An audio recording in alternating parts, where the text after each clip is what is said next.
Yo, party people, it's Ashley of SingleWomanChronicles.com, where being single is a beautiful choice rather than a miserable circumstance. And today's episode is brought to you by my books, my journal, Get Unstuck When Life Sucks, the 30-day guided self-help journal with journal prompts, as well as my book, How to X Your Ex, a guide to getting past unhealthy relationships. You can pick both of these books up on Amazon.com, of course. How to X Your Ex can be picked up on Apple Podcasts. I am tripping. On Apple Books, books on Google Play, Barnes and Noble website, as well as I am missing something, but those sites. If you just Google it, it'll pop up. How to X Your Ex. Okay. All right. So I want to start off by letting you guys know that I will not be having an episode next week. I've decided that after over a year of consistently posting every Tuesday, I feel like we all need breaks. So I'm going to take a break, but I will be back the second week of January. So I will not have an episode, but hopefully new listeners, you guys can go back to my older episodes and just listen in to those.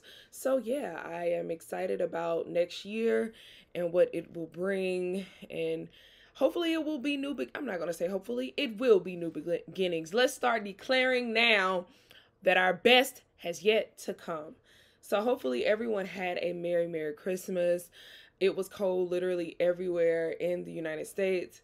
I don't know if you guys saw the Seattle, I don't know why I can't say Seattle. I don't know if you guys saw the Seattle TikToks. Those people were slipping and sliding, honey, down those hills. Their cars were doing the electric slide, honey. I don't know why they would even test that. And I don't know why. I'm saying I don't know why, because I would have been the one. I would have been one of the ones slipping and sliding down a hill, because I'm like, oh, I can do it. I can do it. And indeed, nature didn't care nothing about your snow tires when it comes to this ice. So, woo, it was a doozy. But today I just wanted to get into the topic of the biggest lessons learned in 2022. I feel like each year brings lessons, and I feel like those lessons can help you to grow greater in your next season of life or your next year of life. So let's jump into some of those lessons. So I wrote them down in my phone. So let's get it started. Lesson number 1, do what's required. We got to stop whining and just do it. So many times we want things and we want our dreams to come true, but we're not doing what's required for those things to come true. So one of the biggest things is, so back in the day, I'm a passionate person. I'm an artistic person. I am a creative at heart. So I've done all kinds of things. Like I started at an early age drawing, then I went to dance, then I went to dabble in modeling, then I tried acting, then I tried like hosting and doing interviews, like TV correspondent type stuff. Like God has allowed me to test all of these things to see like which one is your gift in, which one are you willing to fight for. And the one I've been willing to fight for the most has been blogging and writing. But one of the biggest ones that hurt me to let go was dance. So naturally, I'm not gifted to dance. I know that just because, I mean, I had to literally teach myself how to dance by like watching YouTube videos. I ended up on the dance team and that helped me a lot. But I ended up being good at it. But because I feel like when you're at that top level of dance, like you need that natural talent. You need that thing where, because like professional dancers, if it's like 2:05 p.m. and the artist comes in and they're like, hey, we need to change this choreography. I don't care how long you've been practicing. If the show is at 3 p.m., you have to learn new choreography at 2:05 p.m. and remember that and not mess up on stage. See, me, Ashley, that wasn't my gifts. And so for a long time, I was upset that I felt like my dreams didn't come true in dance, but also I didn't do what was necessary. Like I wasn't practicing. I wasn't putting in my 10,000 hours. I wasn't training. I wasn't sacrificing. Like I was just thinking that little high school girl that was dancing on the dance team and in college could make it. And it's like, I probably could have made it, honestly, if I would have done what was required. So That's like my number one lesson in life is like, okay, Ash, if this part of your life hasn't been successful, what can you control? Is everything that you can control, are you reaching the peak of that? Meaning, like, are you doing the most work that you can? Have you done all that you could to make that thing successful? Because sometimes the answer is yes, and you're just waiting on God to bless it. But if the answer is no, not really, then you can be doing more. Stop complaining and just start doing what's necessary. And sometimes it's annoying doing what's necessary, because if you're chasing a dream for a long time, you're just kind of like, man, I did what was necessary before and it didn't work. But you have to sometimes not have strong faith, but have long faith. When I was listening to Pastor Darius Daniels, he was talking about that. Most of the time, God isn't testing the size of our faith. He's testing the length of our faith. So you have to keep going even when it seems like nothing is happening. So I always think about people like Tabitha Brown, who, you know, she seems like an overnight success, but she is not an overnight success because she's been at this thing for years. I think about people like Tyler Perry. Yes, he's a billionaire now, but it was a long time where he wasn't making money from plays. I remember him talking about how he hired this choir from his church and they chased him in the alley because he couldn't pay them because he didn't have anybody visiting like the plays and stuff. But now these plays, Medea plays, have made him so much money. So it's just like, do what's required. Just keep going, keep striking it until it happens. Because the only way you lose is if you stop. The only way you fail is if you stop. Lesson number 2, gratitude is an action, not a feeling. So I think gratitude is a skill. I do think some people are naturally graced with the gift of being grateful for everything. Like, I don't know if you've ever been around those people that the sun rises and they're about to cry because they're like, oh my God, look at the sun. It's just so gorgeous. So I do feel like some people that's natural to them. Or also they were just raised around a really grateful family, so it just stuck. I'm not that people. Like, I'm not those people. Sorry guys, this cold trying to take me out. But anyway, like, I'm not like that. I am, unfortunately, I wasn't raised in the most grateful family. Like, I wasn't taught to be like grateful. Like, I was raised around a lot of complaining, a lot of grumbling. And so throughout my life, God has always been trying to tell me, you need to be grateful. You need to be grateful. And I'm like, I'm trying.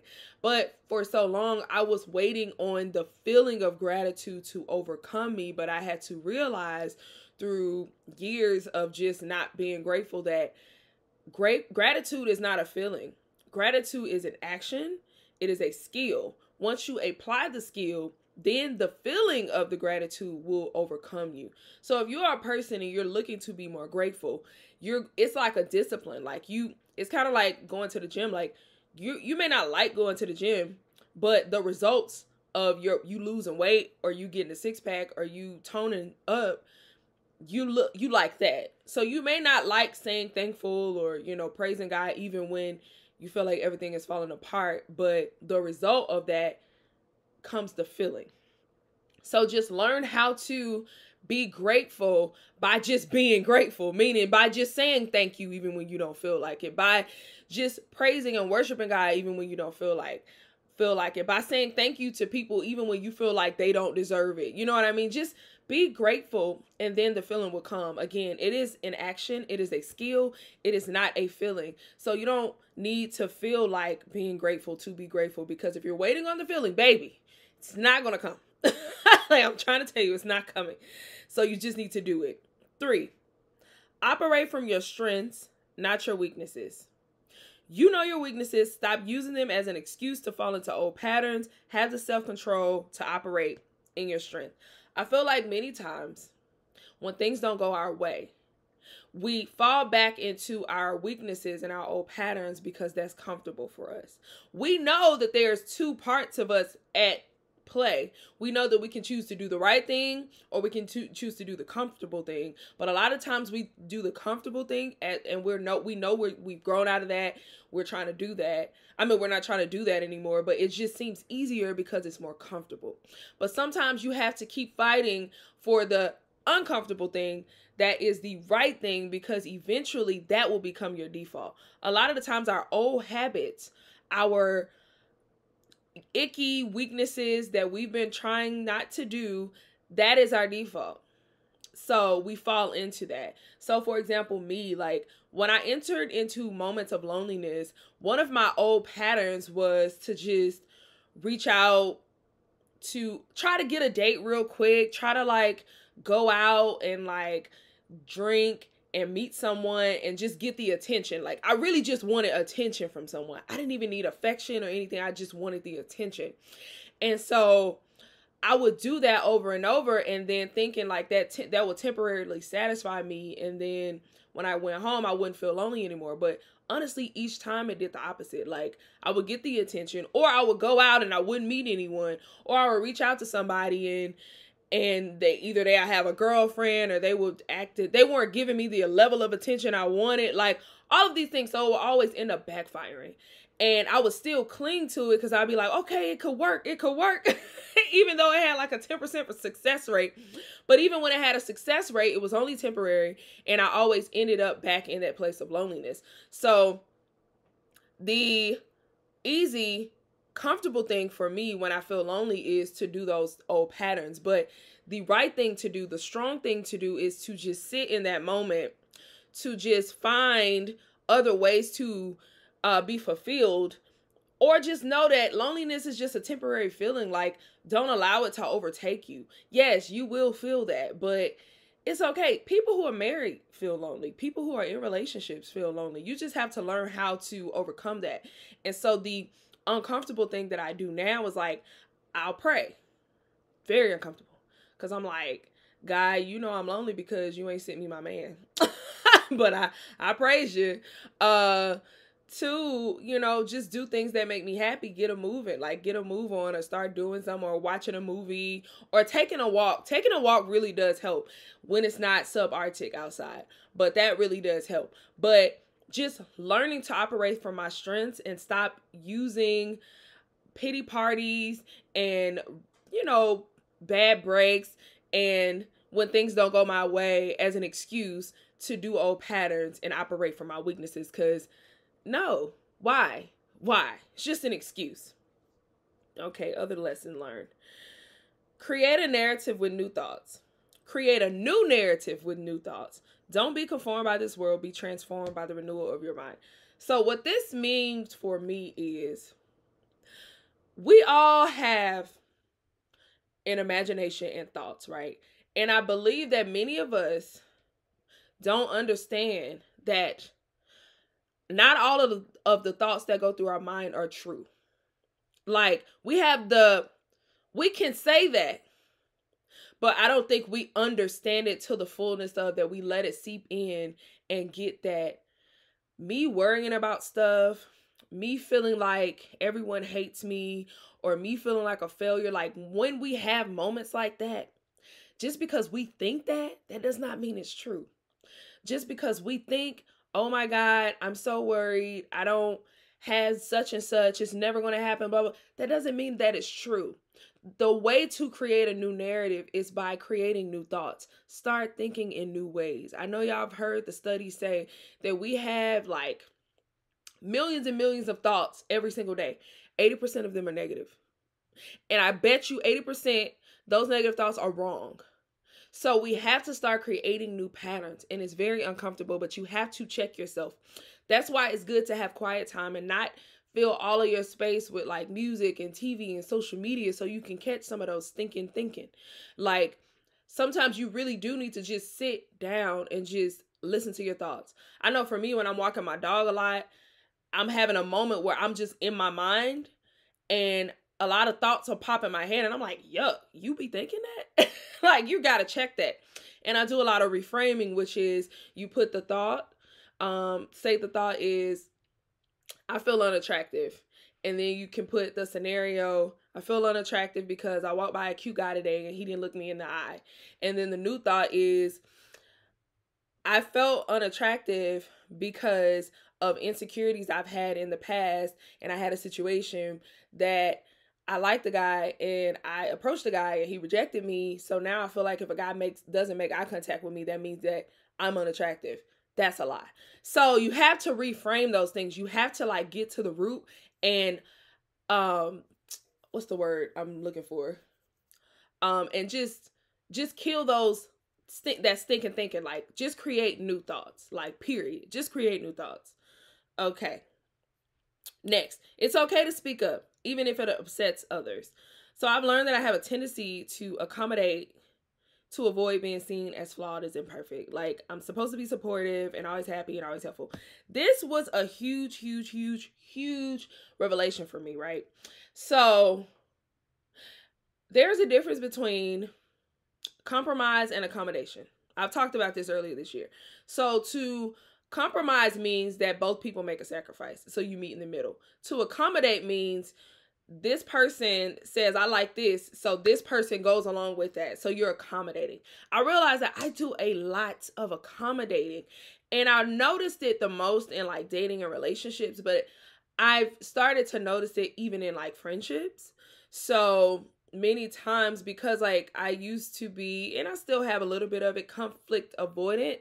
Like it's one thing to pick your battles, but to 100% avoid conflict, that's not healthy, because conflict isn't always bad. Like it doesn't mean you're screaming, yelling, it's about to be like a big brawl or fight or anything. Like no, you could just state your emotions. And I've gotten way better, but I feel like I'm so hard on myself that many times I don't want to speak up on things that make me uncomfortable or that make me unhappy, because I'm afraid that the person will view me as a bad person or not as helpful or not as good of a person. And I'm just like, wow, where did that come from? And I know that comes from like growing up. I didn't get praised a lot. Like I didn't get a lot of good jobs. So nowadays I think in my friendships, I look at myself like the only way to get a good job is if you're perfect. And that's not true, because I feel like we're all flawed. And if you have to be perfect in any relationship, you don't need to be in that relationship, because it's impossible. It's literally impossible to be perfect. So you need to find people who understand and are sympathetic and empathetic enough and self-aware enough to know that they're not perfect, so they shouldn't require perfection. Okay?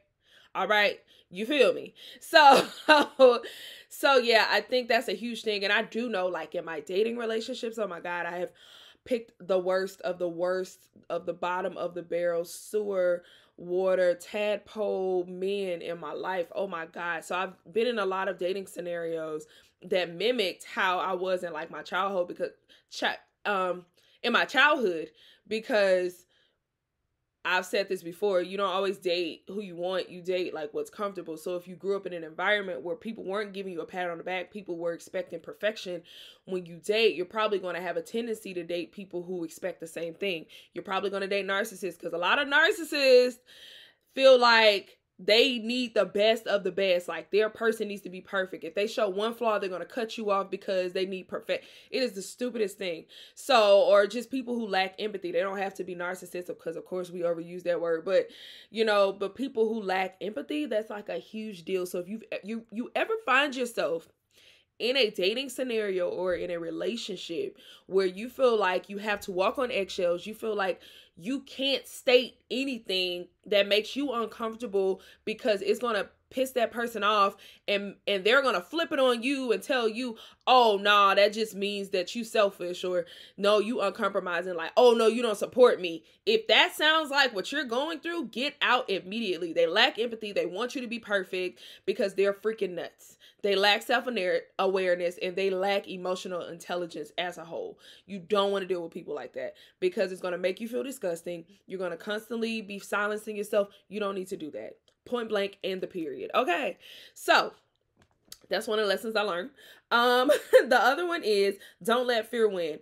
I've realized that I've quit a lot of things due to discomfort that was rooted in fear. Like it's been several times where I've wanted to post certain things or talk about certain blog topics, certain podcast topics, but because I was afraid of how people would receive it, that I didn't post it or I didn't put it up. Or it was times where I wanted to promote myself because I'm hard, like it's so hard for me to promote myself. Like, I'm so bad at self-promotion. But like, it's been times where I wanted to promote something and I just didn't because I was rooted in fear. Don't let fear win. So I heard this interview. I have no clue. I wish I could shout the person out, but I forgot who said it. But he was saying, like, no idea is a bad idea. Post it all. Like, post every single thing, because you won't know until you know. Now, I'm saying, like, of course, respectfully, don't just be out here posting wild, disrespectful stuff. But as a creative, you know, like, I have this idea, I want to post it, but I'm unsure. Is it good enough? Like, if you're worried about if something is good enough to post, just post it anyway. Just post it, because you don't know. Just leave it alone, let it go, just post it. Even if it don't get the views you want, the likes you want, post it anyway. Just leave it up there, leave that thing alone, and let it go, okay? Last thing on this list, but that's not my last lesson.